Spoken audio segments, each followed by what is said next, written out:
After a thorough investigation of every portion of the house without farther discovery, the party made its way into a small paved yard in the rear of the building, where lay the corpse of the old lady with her throat so entirely cut that, upon an attempt to raise her, the head fell off.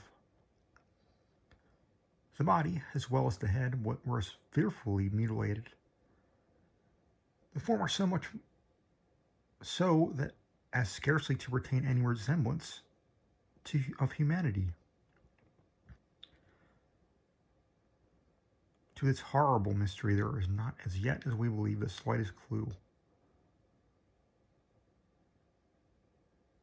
The next day's paper had these additional particulars. The tragedy in the Rue Morgue. Many individuals have been examined in relation to this most extraordinary and frightful affair.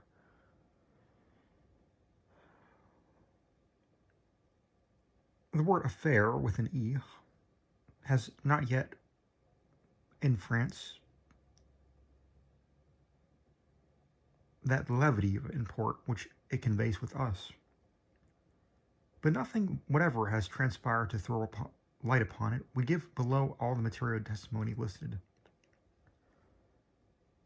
Pauline Dubourg, laundress, deposes that she has known both the deceased for 3 years, having washed for them during that period. The old lady and her daughter seemed on good terms, very affectionate toward each other. They were excellent pay. Could not speak in regard to their mode of, or means of living. Believe that Madame L. told fortunes for a living. Was reputed to have money put by. Never met any person in the house when she called for the clothes or took them home. Was sure that they had no servant in employ. There appeared to be no furniture in any part of the building except in the 4th story. Pierre Moreau, tobacconist, deposes that he has been in the habit of selling small quantities of tobacco and snuff to Madame L'Espanaye for nearly 4 years. Was born in the neighborhood and has always resided there. The deceased and her daughter had occupied the house in which the corpses were found for more than 6 years. It was formerly occupied by a jeweler who underlet the upper rooms to various persons. The house was the property of Madame L. She became dissatisfied with the abuse of the premises by her tenant and moved into them herself, refusing to let any portion. The old lady was childish. Witness had seen the daughter some 5 or 6 times during the 6 years. The two lived an exceedingly retired life, were reputed to have money. Had heard it said among the neighbors that Madame L. told fortunes. Did not believe it. Had never seen any person either enter the door except the old lady and her daughter, a porter once or twice, and a physician some 8 or 10 times. Many other persons, neighbors, gave evidence to the same effect. No one was spoken of as frequenting the house. It was not known whether there were any living connections of Madame L. and her daughter. The shutters of the front windows were seldom opened. Those in the rear were always closed, with the exception of the large back room, 4th story. The house was a good house, not very old.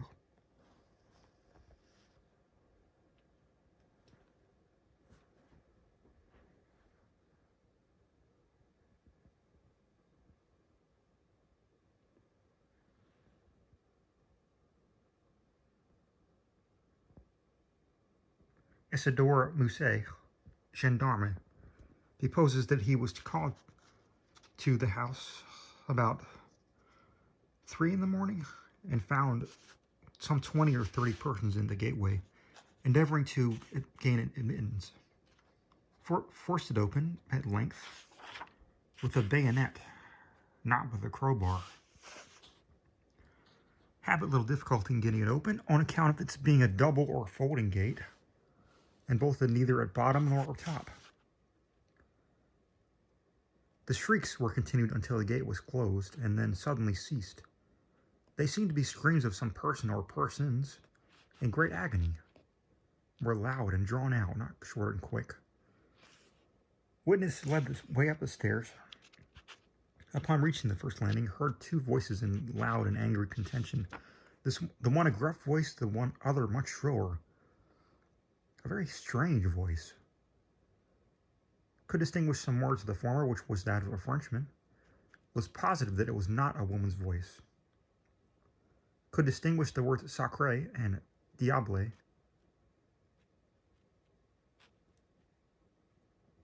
The shrill voice was that of a foreigner. Could not be sure whether it was the voice of a man or a woman. Could not make out what was said, but believed the language to be Spanish. The state of the room and the bodies was described by this witness as we described them yesterday. Henri Duval, a neighbor, and by trade a silversmith, deposes that he was one of the party who first entered the house, corroborates the testimony of Musset in general. As soon as they forced an entrance, they reclosed the door to keep out the crowd, which collected very fast, notwithstanding the lateness of the hour. The shrill voice, this witness thinks, was that of an Italian. Was certain that it was not French. Could not be sure that it was a man's voice. It might have been a woman's. Was not acquainted with the Italian language. Could not distinguish the words, but was convinced by the intonation that the speaker was an Italian. Knew Madame L. and her daughter, had conversed with both frequently, was sure that the shrill voice was not that of either of the deceased. Odenheimer, restaurateur. This witness volunteers testimony, not speaking French, was examined through an interpreter. Is a native of Amsterdam, was passing the house at the time of the shrieks. They lasted for several minutes, probably 10. They were long and loud, very awful and distressing. Was one of those who entered the building, corroborated the previous evidence in every respect but one. Was sure that the shrill voice was that of a man, of a Frenchman. Could not distinguish the words uttered. They were loud and quick, unequal, spoken apparently in fear as well as in anger. The voice was harsh, not so much shrill as harsh. Could not call it a shrill voice. The gruff voice said repeatedly, Sacré, diable, and once, Mon Dieu.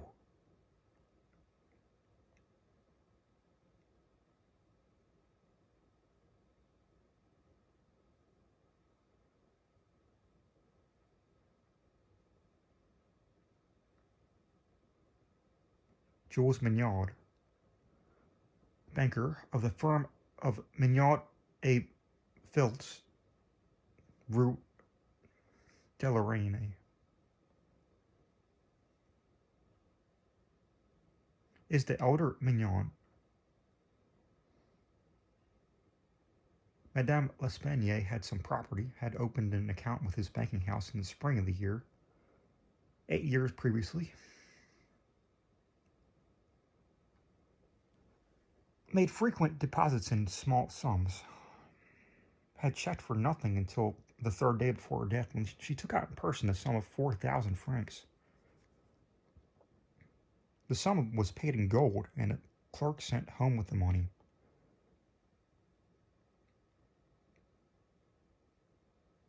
Adolphe Lebond, clerk to Mignon et Felice.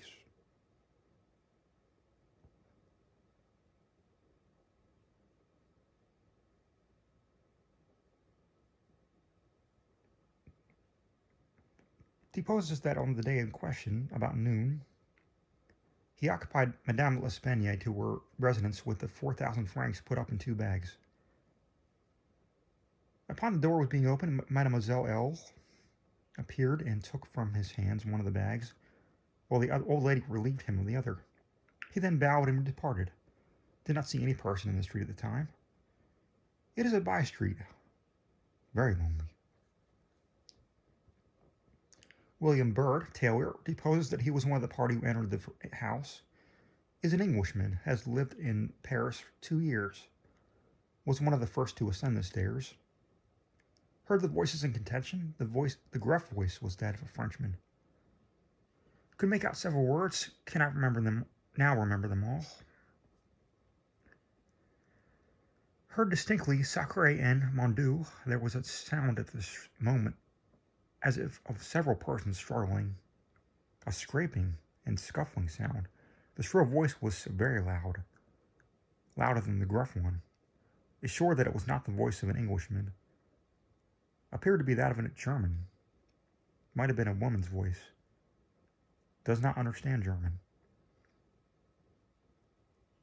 4 of the above-named witnesses, being recalled, deposed that the door of the chamber in which was found the body of Mademoiselle L. was locked on the inside when the party reached it. Everything was perfectly silent. No groans or noises of any kind. Upon forcing the door, no person was seen. The windows, both at the back and the front room, were down and firmly fastened from within. A door between the 2 rooms was closed but not locked. The door leading from the front room into the passage was locked, with the key on the inside. The small room in the front of the house, on the 4th story at the head of the passage, was open, the door being ajar.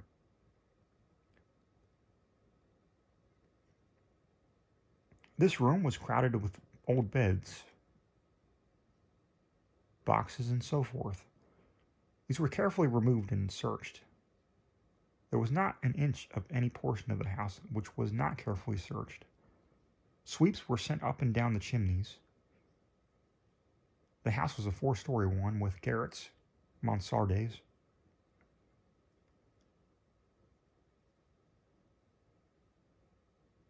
A trapdoor on the roof was nailed down very securely, did not appear to have been opened for years. The time elapsing between the hearing of the voices in contention and the breaking open of the room door was variously stated by the witnesses. Some made it as short as 3 minutes, some as long as 5. The door was opened with difficulty. Alfonso Garcia, undertaker, deposes that he resides in the Rue Morgue, is a native of Spain, was one of the party who entered the house, did not proceed up the stairs, is nervous, and was apprehensive of the consequences of the agitation. Heard the voices in contention. The gruff voice was that of a Frenchman, could not distinguish what was said. The shrill voice was that of an Englishman. Is not sure of this. Does not understand the English language, but judges by the intonation.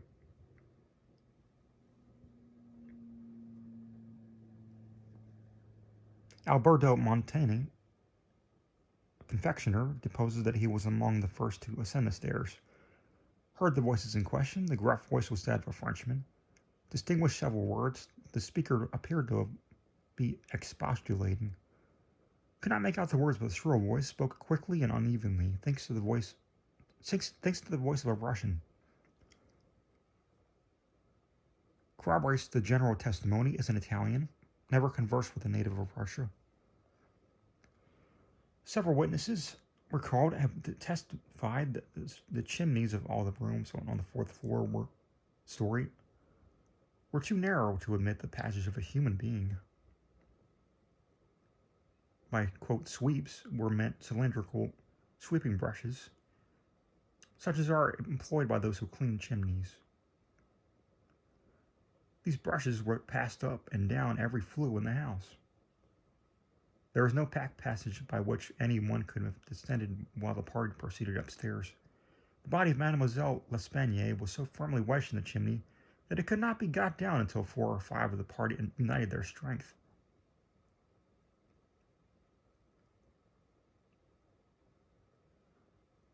Paul Dumas, physician, deposes that he was called to view the bodies about daybreak. They were both lying on the sacking of the bedstead in the chamber where Mademoiselle L. was found. The corpse of the young lady was much bruised and excoriated. The fact that it has been thrust up the chimney would sufficiently account for these appearances. The throat was greatly chafed.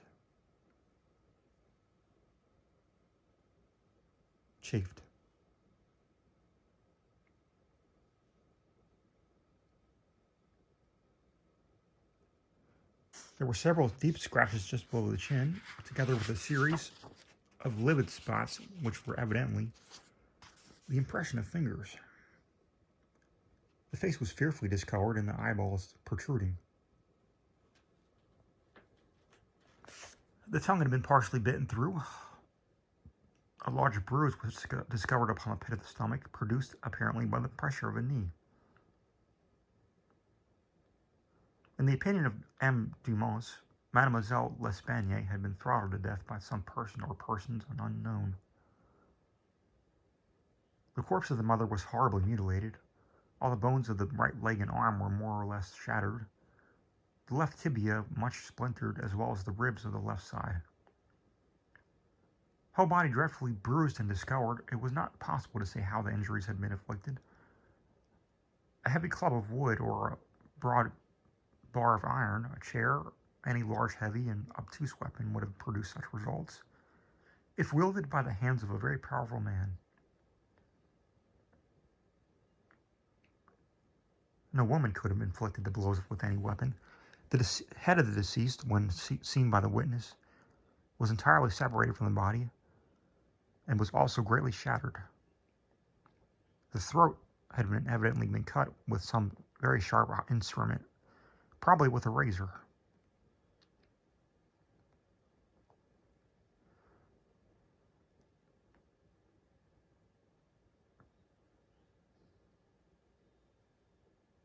Alexandre Etienne, surgeon, was called with M. Dumas to view the bodies, corroborated the testimony and the opinions of M. Dumas. Nothing further of importance was elicited, although other persons were examined. A murder so mysterious and so perplexing in all its particulars was never before committed in Paris, if indeed a murder had been committed at all. The police are entirely at fault. An unusual occurrence in affairs of this nature. There is not, however, the shadow of a clue apparent.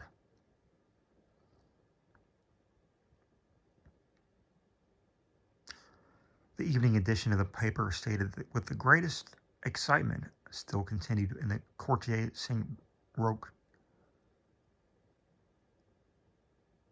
that the premises in question had been carefully fully researched and fresh examinations of witnesses instituted, but all to no purpose. A postscript, however, mentioned that Adolphe Laban had been arrested and imprisoned, although nothing appeared to incriminate him beyond the facts already detailed. Dupont seemed singularly interested in the progress of this affair, at least so I judged from his manner, for he made no comments. It was only after the announcement of Laban had been imprisoned that he asked me my opinion respecting the murders. I could merely agree with Paris in considering them an insoluble mystery. I saw no means by which it would be possible to trace the murderer. We must not judge of the means, said Dupont, by the shell of an examination. The Parisian police so much extol Frankman are cunning, but no more. There is no method in their proceedings beyond the method of the moment. They make a vast parade of measures, but not unfrequently. These are so ill adapted to the objects proposed as to put us in mind of Monsieur Jourdain's calling for his robe de chambre.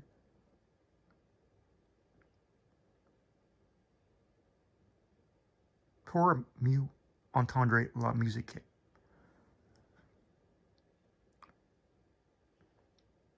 The results attained by them are not unfrequently surprising, but for the most part, are brought about by simple diligence and activity.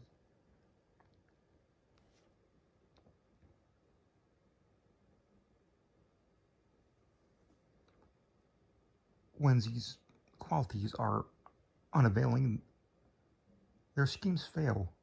Vidocq, for example, was a good guesser and a persevering man. But without educated thought, he erred continually by the very intensity of his investigations. He impaired his vision by holding the object too close. He might see perhaps one or two points with unusual clearness, but in doing so he necessarily lost sight of the matter as a whole.